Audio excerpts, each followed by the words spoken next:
బిర్యానీ చేసుకుంటున్నాం. ఇప్పుడు మనం బియ్యంని నీట్గా వాష్ చేసుకుందాము. ఇప్పుడు బిర్యానీ కోసం మనం చికెన్ని మ్యాగ్నేట్ చేసుకుందాం. నేను కారం వేస్తున్నా, ఉప్పు వేస్తున్నా, పసుపు వేస్తున్నా, అల్లం ఎల్లిగడ్డ వేస్తున్నా, మసాలా వేసుకోవాలి. బిర్యానీ మసాలా వేసుకుంటున్నా. ఇప్పుడు మనం అన్ని మసాలాలు వేసుకున్నాం కదా, సో ఒకసారి మనం మిక్స్ చేసుకుందాం. పెరుగు వేసుకుంటున్నా.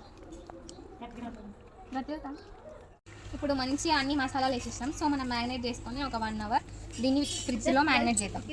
ఉల్లిగడ్డ వస్తానా, గ్యాస్ కొత్తిమీర వస్తున్నా, పుదీనా వస్తున్నా.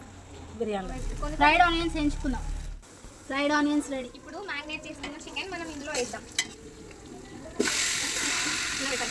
ఇప్పుడు ఆ చికెన్ని ప్రాపర్గా కుక్ అయ్యే వరకు అయితే మంచిగా ఫ్రై చేసుకోవాలి గైస్. మన చికెన్ అయితే రెడీ. ఇప్పుడు రైస్ వండిద్దాం. పచ్చిమిర్చి ఆనియన్స్ వేస్తున్నా, పసుపు వేస్తున్నా, బిర్యానీలోకి మసాలా వేస్తున్నా. రైస్ ఉడకడానికి కావాల్సిన వాటర్, కొత్తిమీర, బగారా మసాలా, సాల్ట్ వేసుకుని అయితే రైస్ అందులో వేసుకోవాలి గైస్. మన చికెన్ కర్రీ కూడా రెడీ అయిపోయింది గైస్. అంతలోపు మన రైస్ కూడా ఉడికేసింది. సో ఇప్పుడైతే దమ్ చేసుకుందాం. ఫస్ట్ లేయర్ చికెన్ వేసి అయితే కొత్తిమీర, ఫ్రైడ్ ఆనియన్స్ వేసుకొని మళ్ళీ నెక్స్ట్ లేయర్ రైస్ వేసుకోవాలి గైస్. అలా రైస్, ఫ్రైడ్ ఆనియన్స్, కొత్తిమీర వేసుకుంటున్న అయితే మొత్తం కవర్ అప్ చేసుకోవాలి మొత్తం అంతా.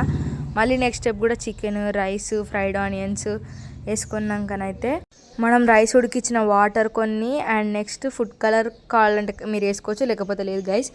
అది వేసుకున్నాకనైతే మంచిగా దమ్ పెట్టేసేయాలి. దానిపైన బరువు పెట్టయితే ఫైనల్గా మన బిర్యానీ అయితే రెడీ అయిపోయింది గైస్. బిర్యానీలోకి ఆనియన్స్ అండ్ లెమన్ కూడా రెడీ.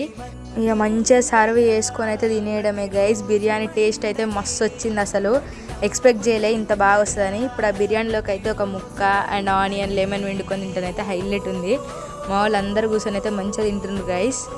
ఫ్యామిలీ టైం అనమాట. ఇక లాస్ట్కి అయితే థమ్స్అప్తో ఎండప్ చేసినాం. Bye guys, see you all in the next video.